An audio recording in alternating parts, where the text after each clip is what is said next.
Renz Abando, pinakitaan at dinakdakan pa ang mga NBA caliber imports ng Strong Group Athletics. DeMarcus Cousins, bagong mentor ni Gilas naturalized player Ange Kwame. Yan ang ating mga pag-uusapan para sa video natin na ito.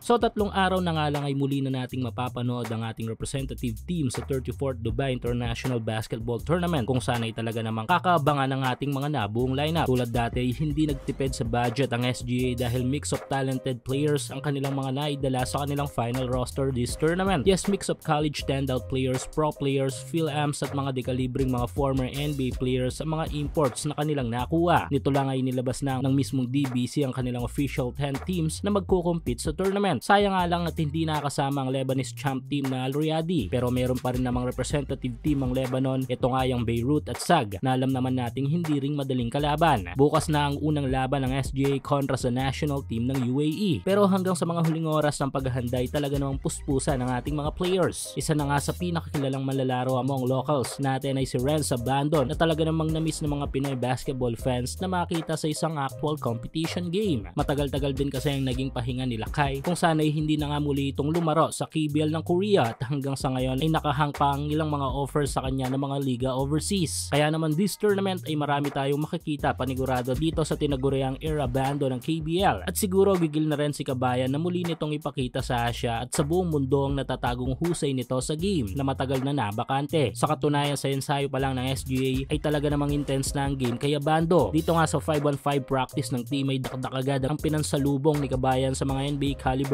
imports ng SGA. Makikita na nananatili pa rin ang taas ng athleticism ni Abando at talaga namang na-maintain niya rin ito habang wala siyang liga. Dito naman ay napatingin na lang ang NBA All-Star sa matalim na high jumper 3-pointer ni Abando. Isa sa mga trademark ni Kabayan sa game ay ang mataas na talon nito sa pagbitaw niya sa tres. Magiging malaking banta si Abando para sa mga opponent ng Strong Group dahil sa taas nga ng athleticism nito sa laro. Idagdag pa natin dyan ang malaking tulong nito sa depensa. Last stint niya sa Strong Group ay kakagaling pa lang nito sa injury, kaya naman limitado ang team sa paggamit sa kanya. Kaya malalaman this tournament kung saan ay 100% na si Kabayan. Ongoing pa rin ang up to 6,000 pesos bonus na ipinamimigay ni 1x sa inyong first cash-in. Hulaan kung sino ang mananalo sa laro sa PBA, NBA, FIBA o sa kahit anong liga ng basketball sa Asia. At kung tama kay magkakapera ka, kaya i-click lang ang link sa ating comment section at ilagay ang promo code na makikita nyo sa ibaba ng screen.